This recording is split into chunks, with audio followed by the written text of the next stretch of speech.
So I made this sailboat quilt for my son when I found all of these sailboat blocks abandoned, as I like to call them, in an antique store, and I just couldn't leave them there by themselves. So I took them home, I cleaned them, and put them into this nice quilt. Well, I have a few left over, and what I'm gonna do is try to figure out how to make this block improv style. So I'm just gonna kind of make it up as I go along. I have these fun fabrics here that I don't have a use for, and so I'm gonna cut them up and see what happens. See if I can make a sailboat like this or similar to this improv style. This block is probably about 10 inches, and so I'm going to try to make mine about that as well. So let's enjoy the process and see what happens. So the first thing that I'm going to do is use this original block as my guide. I'm going to look at the lines here and kind of use the size as a guide as I start using my fabrics. I have this great colorful fabric I'm going to use for the boat part, and this confetti is going to be my sail. So I'm using these scraps from, they're like muslin, they were old napkins, and I'm just going to wing it with my eyes and my rotary cutter and just do some rough cuts to see, to put these pieces together. So there's this piece on the bottom, and I need to cut for that allowance below the boat at the bottom. So that's a rough edge right there. And now I'm going to cut my boat section the same length, or the same width, I guess, as the bottom of my boat. And I'm going to, again, just kind of use that bottom piece I've already cut as my template and just kind of rough cut. No rulers here. The boat part.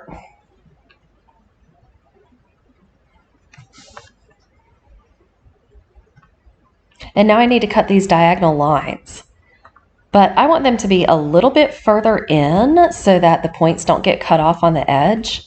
So I'm going to cut it just a little bit further in than this example here. Here we go. I'm not worried about the angles on each end of the boat being the same. That's part of the fun of improv. I want it to be irregular. To me, that adds interest and movement when you have a whole bunch of these boats together. And so now I need to kind of get a little triangle piece for the sides of this boat, right? Not the sides of the boat, but the triangles on the end. Right there. There you go. So I got to turn those the right way so I can get enough leverage on each side to finish out that strip. The next thing I need to do is prepare these half square triangles that are the sails. And so I'm going to be using the pieces of muslin and my blue pieces and trying to get about the same size triangles as I have here. So I'm just going to see about what size they are. They're about 4.5 inches unfinished. I can see the seams underneath. And so I'm going to be cutting a block about that size, maybe a little larger, to give me some extra so I can chop it down. So I'll cut these squares maybe about 4.5 inches or so.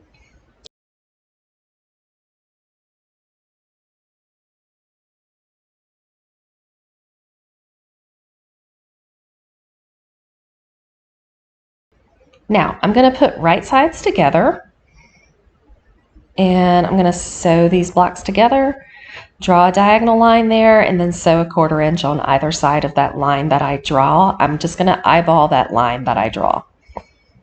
I'm already going to cut out these 2 side pieces that I need for the side of the sails. Those are real simple, so I'm just going to go ahead and cut those rectangles out so I can have all the pieces at my machine at once. So this is how it's all going to go together when I get to my machine. I'm going to be sewing this bottom part together. Then I've got my side pieces, and I have these half square triangles that I'm going to be making when I get to the machine too. So here are my half square triangles.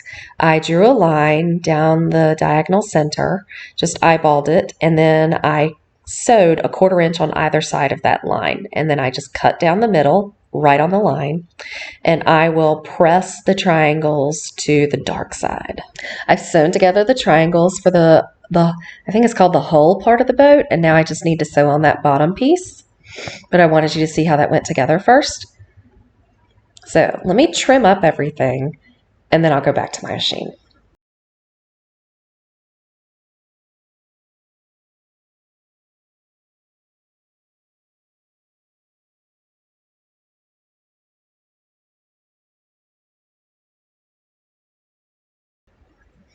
Okay, here we are, half square triangles. They're ironed. I'm ready to trim them down a little bit because they're a little large for the bottom of this boat.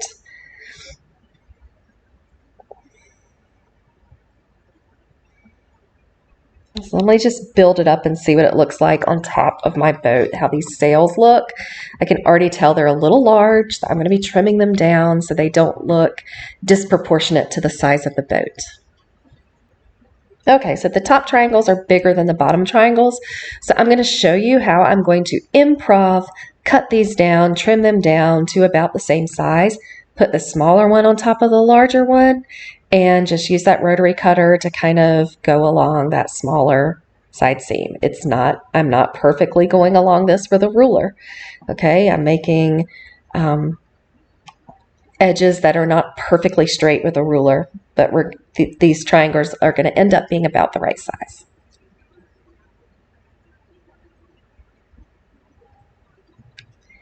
Yay, there we go.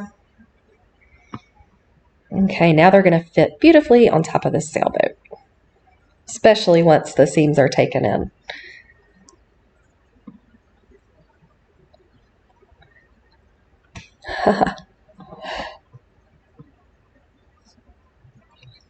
And that's how these side pieces will go on. So now that everything is ironed and trimmed, I'm ready to go back to the sewing machine and sew it all together.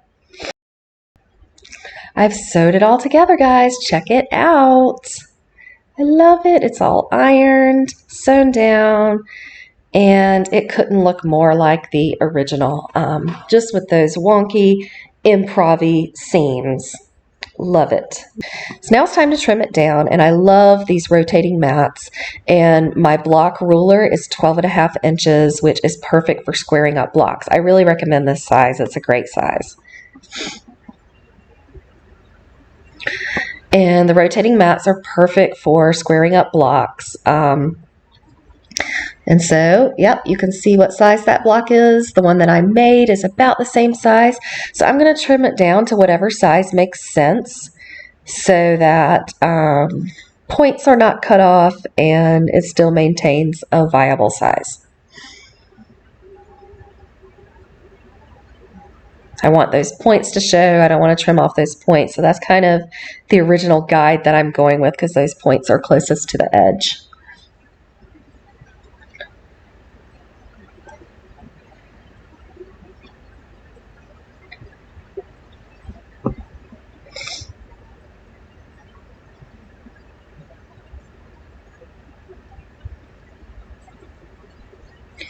Now that I've got a straight edge, I'm going to be using that straight edge to line up my ruler for the other sides. Okay, so I've got two straight edges now. Now I'm going to pick up my ruler and I'm going to adjust my ruler along those two straight edges to then get the other sides even and square. Looks like it's going to be about an 11-inch square block.